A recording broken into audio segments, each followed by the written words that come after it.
Yo famille, j'espère que vous allez bien. Bienvenue chez MVP Foot. Nous allons faire le résumé de l'actualité de football des éléphants. Donc pour ceux qui savent pas, on a deux chaînes maintenant, MVP Foot où on fait le journal des éléphants seulement et puis on a MVP Foot 2.0 où on fait les analyses. Voilà.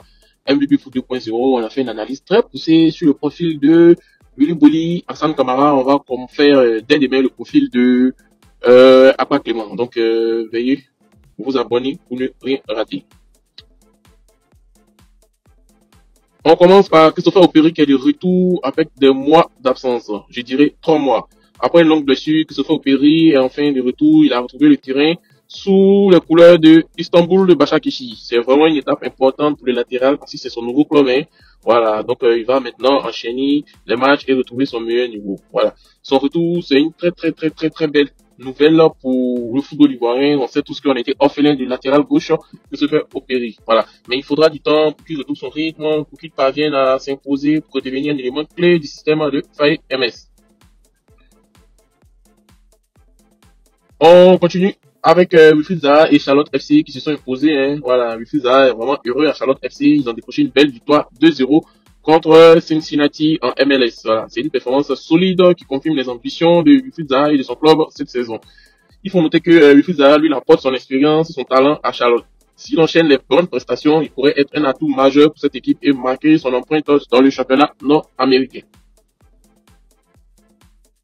On continue avec Emmanuel Abadou, avec son équipe de Wolverhampton qui se sont imposés en Première Ligue. Voilà, ils ont décroché la victoire 2-1 contre Southampton en Première Ligue et il faut noter la performance très importante d'Emmanuel Abadou qui continue de s'affirmer dans cet effectif.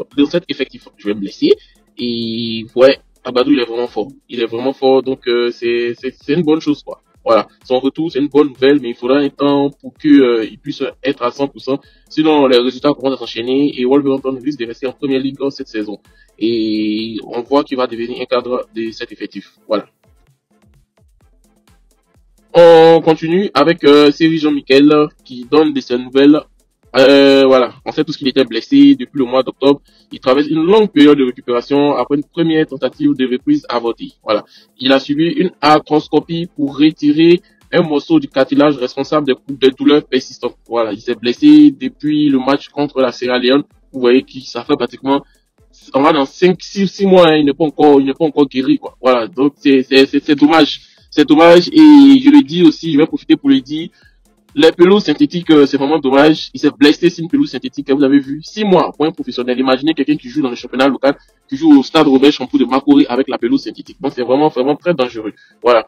En tout cas, c'est une situation qui est vraiment frustrante, mais il faut privilégier une récupération totale. Il ne faut pas qu'il va revenir trop tôt et ça, sinon ça va pouvoir aggraver son état. On espère qu'il va retrouver son niveau de jeu car son expérience reste précieuse pour son club et pour nous aussi en sélection ivoirienne. Voilà. On continue avec Simon Adingra qui est vraiment en difficulté à Brighton et ouais, malgré son temps de jeu, comment on appelle, temps de jeu, on reprend. On continue avec Simon Adingra qui est en difficulté à Brighton. Voilà, malgré son talent et son sac de meilleur jeune joueur de la CAN, il peine à s'imposer à Brighton. Voilà. Ils ont joué contre Manchester City, il a eu que droit à une dizaine de minutes et il a eu très peu de ballons parce que le latéral gauche de Brighton, il sait vraiment pas à quoi il joue. Son temps de jeu limité soulève des questions pour la suite de sa carrière. Est-ce qu'il va devoir changer de club? En tout cas, il a le potentiel pour briller, mais le reste, ça dépend de lui, quoi. Voilà. Il faut qu'il parte en prêt ou il quitte définitivement le club. Il faut qu'il joue régulièrement. Voilà. Régulièrement, il faut qu'il joue régulièrement et aussi le prêt, il faut que ça soit une très bonne option pour lui. Il a besoin de continuité pour progresser et confirmer son talent. Un club de milieu de tableau en première ligue ou un retour en Ligue 1, ça pourrait lui offrir un cadre idéal pour relancer sa dynamique. Les éléphants en route pour Rabat. Les éléphants de Côte d'Ivoire entament leur préparation pour les éliminatoires de la Coupe du Monde 2026 ce dimanche à Rabat. Les joueurs rejoindront directement la capitale marocaine sans passer par Abidjan, une décision logistique visant à optimiser le temps de préparation. Ce choix est stratégique. Plutôt que de faire un détour par Abidjan, la fédération privilégie une concentration immédiate sur l'objectif. Avec la CAN en poche, les attentes sont hautes et cette préparation doit poser les bases d'une qualification solide. Baba Diomandé appelé en renfort pour les éléphants. Blessé à l'épaule lors du match contre Nice Auxerre le 14 mars 2025, Ahmed Junior Traoré doit déclarer forfait pour les éliminatoires du mondial face au Burundi et à la Gambie. Pour le remplacer, la Côte d'Ivoire fait appel à Abba Diomandé, milieu des Glasgow Rangers. C'est une belle opportunité pour Abba Diomandé de prouver sa valeur en sélection. Il arrive avec du rythme et de la confiance après un but contre le Celtic. Son profil peut apporter un plus face à ses adversaires. À lui de saisir sa chance. Mohamed Baba Diomandé brille lors de l'Old Firm. Mohamed Baba Diomandé a marqué un but crucial lors du choc entre les Rangers et le Celtic, aidant son équipe à s'imposer 3-2. Ce match, toujours intense, a encore montré l'importance des individualités dans les grands rendez-vous. Avec ce but, Diomandé s'impose peu à peu comme un élément clé des Rangers. C'est une grosse perte pour Diomandé.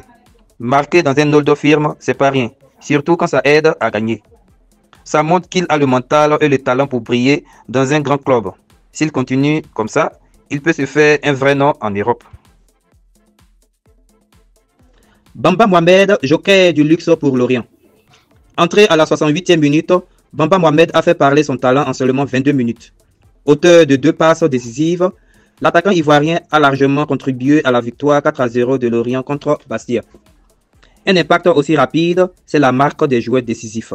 S'il continue sur cette lancée, il pourrait prétendre à plus de temps de jeu et devenir un élément clé pour Lorient dans la course et la montée. Digo Maïga éclaire le championnat hongrois. Digo Maïga a sorti une grosse performance cet après-midi en Hongrie. Auteur d'un but, il a aussi affiché une précision impressionnante dans ses passes. 95% en 79 minutes de jeu. Une prestation solide récompensée par une note SofaScore de 8.0. Maïga montre qu'il est en pleine progression. Un milieu capable d'être aussi précis dans ses transmissions tout en étant décisif, c'est précieux. S'il maintient ce niveau, il pourrait rapidement attirer l'attention des championnats plus élevés. Evan Guessant continue de briller en championnat. L'attaquant ivoirien Evan Guessant a inscrit son 11e but de la saison en championnat en trouvant le chemin des filets contre Auxerre. Une performance qui confirme sa belle dynamique et son efficacité devant le but. Guessant montre qu'il est devenu un attaquant fiable et régulier. Avec cette forme, il peut légitimement viser une place plus importante en sélection.